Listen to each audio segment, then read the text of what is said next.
What's at Body Spot Gym? I'm with Holly Bannis. How are you doing, Holly? I'm really good, thank you. How are you doing? I'm doing well, and thanks for agreeing to do this. No problem. Thank you so much for having me. She does the Tina Turner tribute, also a Whitney Houston tribute, and she's got her own music out there as well that you can find on Spotify. I'm assuming you can find it on YouTube as well. Yeah, YouTube, Apple Music, Spotify, all your normal popular streaming channels, yes. But you've also got your own YouTube channel as well. I do. That's doing quite well. It's I've only picked that up this year and it's sort of as and when. It's more of like a little side thing because I enjoy vlogging. So yeah, but that's out there as well, absolutely. I saw your Liverpool video. Yes. Seeing all those Tina Turner wigs. Absolutely. That's it. I was trying to showcase a little bit of what it's like behind the scenes, how it is getting into action and everything. So that is out there for the world to see. I want to mention your dad, Gregg Bannis. He was a front man for Hot Chocolate from the 80s up Correct. to now. My dad, Gregg Bannis, the story is he actually went on the TV show Stars in Their Eyes. You're probably a bit too young to remember that. I think I've heard of it. Yeah. Okay, so Stars in Their Eyes, and basically you go on as your icon or somebody that you want to go and sort of emulate. And he went on that show, and at the time, Hot Chocolate, the band, the lead singer, Errol Brown, was leaving and they needed a new front man. So my dad went on as Errol Brown, did the Hot Chocolate famous song, You Sexy Thing, it's called. And the band saw that and got him in basically. And he stayed with the band. That was in 1992 up until 2010. So it's not till present. Oh, right. I don't think the band are touring or actually still around, to be fair, still going as such. But yeah, he was with them for a long time. So, of course, I've got a very musical background from my dad. What inspired you to become a musician? Definitely my dad. You know, I grew up around music. It was always a big part of my household. And it was just a big part of me growing up in seeing, because we grow up watching our parents, don't we, and what they're doing, I suppose. And I just found that because I was surrounded by it, it inspired me, of course. But the real time where I decided I actually wanted to be a musician, singer, was in 1998. I actually saw Jennifer Lopez on TV, a music video, her first ever song, If You Have My Love. Yeah, I saw that and I was like, that's what I want to do. So from then on, I was like, right. And I just discovered I could sing, you know, and I had a lot of work to do, but I was very shy, very, very shy when I was younger. It took me years to actually come out my shell and decide to do this. But yeah, I think I was heavily inspired by my dad and also seeing Jennifer Lopez looking all glamorous and singing on TV. Now I want to move on to your tribute to Tina Turner, which I saw earlier this month. I actually it was in lockdown, so it must have been 2020. And I was auditioning online for just different kind of TV shows. This might have been 2021 actually, where by the time we were still in lockdown, I'm sure then. But I came across a TV show called Starstruck, which funnily enough is like the modern version of Stars in Their Eyes, where you go on as your idol and you perform like as your idol. So you audition as 3 different people. So I'd auditioned as Tina Turner, Whitney Houston, and Beyonce. They chose Tina Turner. I've always loved Tina Turner. Absolutely. I'm very aware of her songs as well. Growing up, I used to sing a lot in pubs and restaurants and social clubs and things like that. So I was always still singing her songs alongside many other artists and covers. But I got the audition call for doing this show and got onto the show. And I got to perform on the TV show as Tina Turner, which was the most amazing experience. And from that, the show that I'm in now, they were looking for a new leading lady as Tina Turner. So it's just by chance that as my episode aired, the production team for the show I'm currently in saw my episode and saw me, and they reached out to me and got in contact with me. So, Wow. and from there, I then did an audition for the show that I'm in, and the rest is history. I'm still here. I've I've done it for 3 years now. I just love it so much. It's you've seen the show. It's so fun, energetic. I love rock and roll. I love Tina Turner, and I've learned so much about her, which makes her even more of an incredible woman and a role model, to me massively. So yeah, I just fell in love with that show, and currently I don't ever want to leave. I did a YouTube short on your concert. Oh, amazing. I totally missed that. So I'm going to check that out. I'm excited for that. Thank you so much for that. It's got over 1,000 views. Brilliant. I love that so Yeah, much. Oh, wow. Okay. That's really cool. I'd love to see your Whitney Houston tribute at some point. Yes, so of course I do. So our production company does the Tina Turner show, but also the Whitney Houston show. So we do have two shows, and it's the same cast, same production. I am the only one that does all the Tina shows, but of course, there's a lot of shows each year for both Tina and Whitney. So it was a lot for me to manage on my own to do both. So I don't do all of the Whitneys. We have another fantastic girl called Adenike. She is like the main lead for the Whitney show, just like I am for Tina. So I do Whitney also. In my first 2 years, it was kind of split 50-50. So I was doing a lot of Whitneys. In the last year, I've taken on a bit less. And next year, I have taken on a lot less as well, because I do find it very hard to manage both. They're two different artists, two different heads. But if there are any dates, especially around, near you, and I am doing Whitney, we can have a look. And I would love you, of course, to come and watch. Yeah, that'd be great. Who do you like more, Whitney Houston or Tina Turner? But I think you pretty much answered that.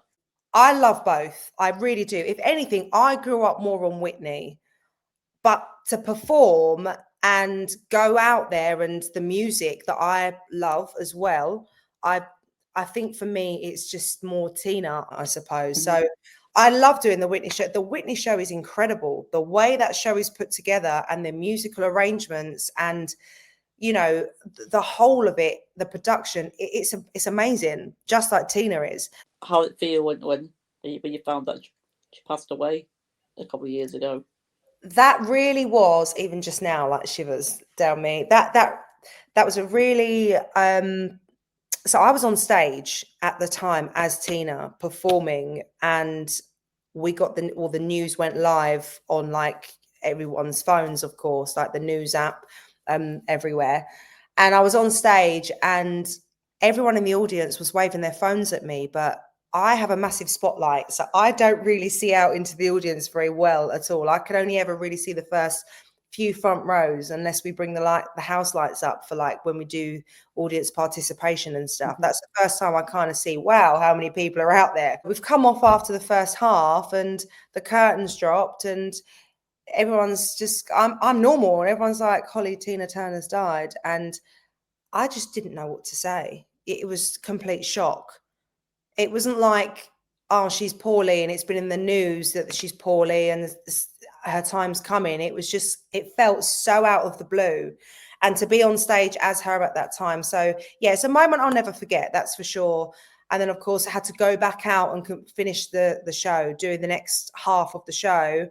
So of course we gave like a speech at the start of Act 2 and everything. But then from then Mhm. on, I was just like, this is everything now. Like, this is it, do honor Tina, do her proud, go out there and give everybody out there the best that you can of Tina Turner. And that's what I did. Crazy that you were doing your tribute at, at the time. I know, at the Yeah, time that the news went live to the world, I was literally being Tina Turner. yeah, it was very sad news when I heard that. Yeah. It definitely got me wanting to listen to more of her music. That's it, and I love that I am in a position to help her music live on, and to a degree, of course, like her performances. She's such an icon, and so many women were so fond of her and her story and could relate to her.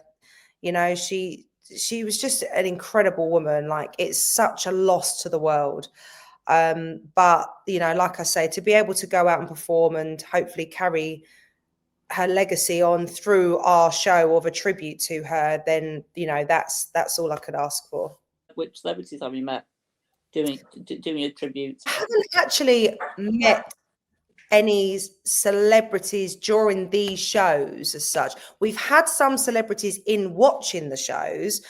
The best one for me was Michelle Keegan. I couldn't believe she came to watch my show at Manchester Opera House, not last December, the December before. So what was that, 2023? And then she came again a few months later, which would have been last year, to London, Alexandra Palace. So she came twice. I'd spoke to her on Instagram, but I didn't actually get to meet her. Yeah. But I do remember when I used to do like gigs and all of the stuff before the shows that I'm in now, I did do a small gig it was a very intimate birthday party for somebody, and it was a friend of Rio Ferdinand.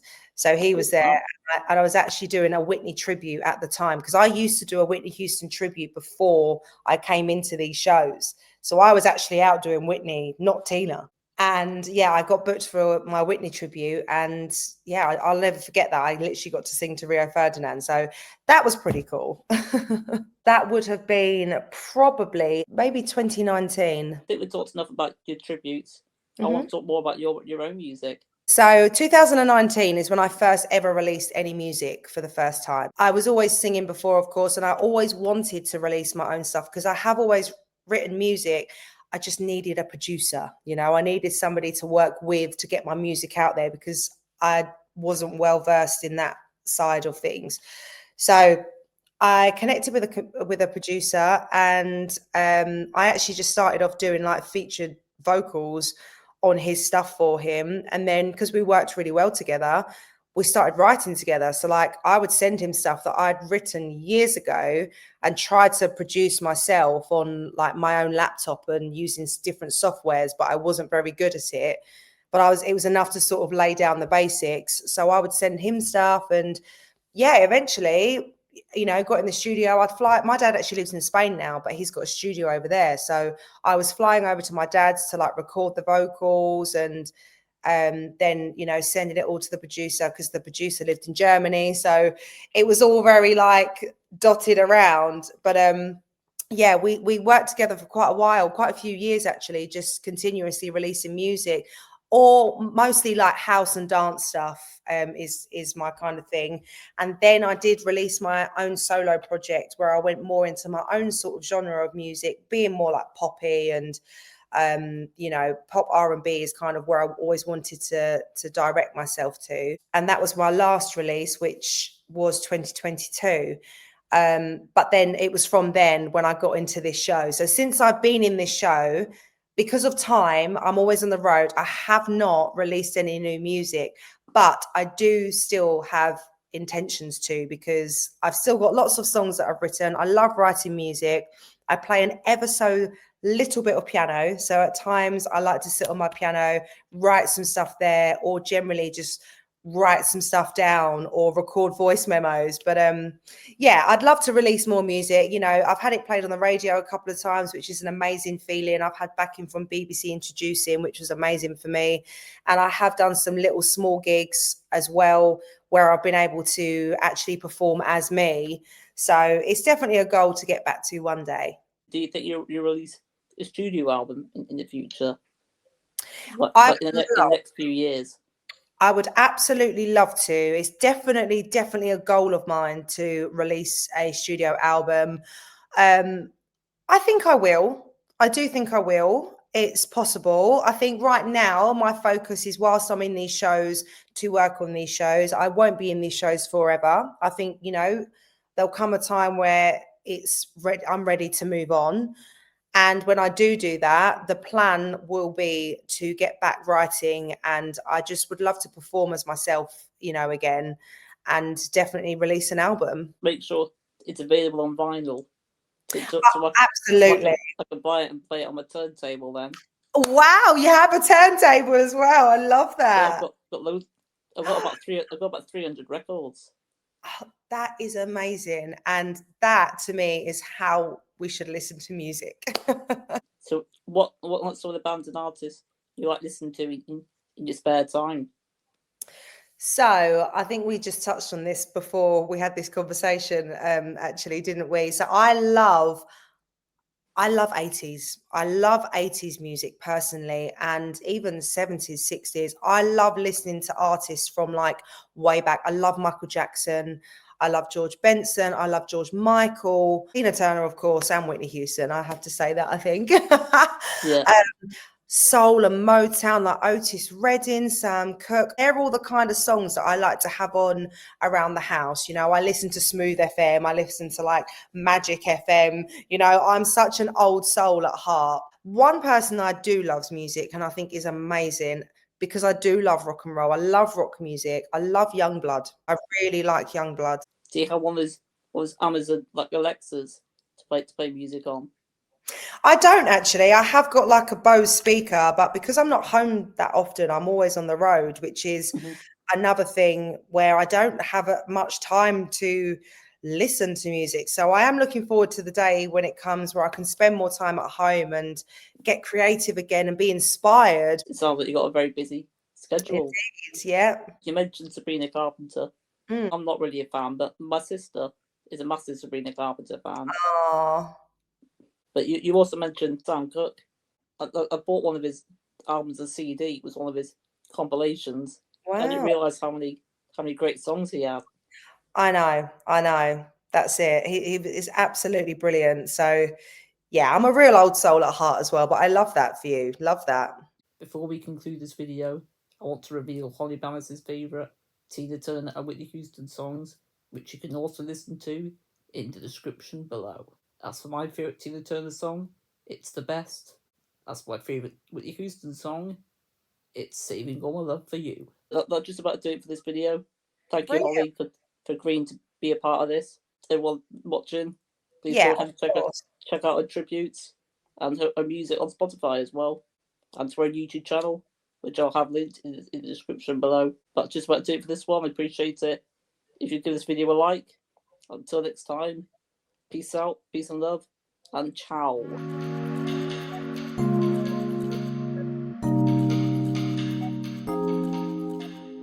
I've got a favour to ask for you, Holly. Okay. That's to say, subscribe to What the Gym, but do it in your Tina Turner voice. Love that. Guys, what I want you to do is I want you to subscribe to What's the Gym on YouTube. Trust me, you'll want to do that.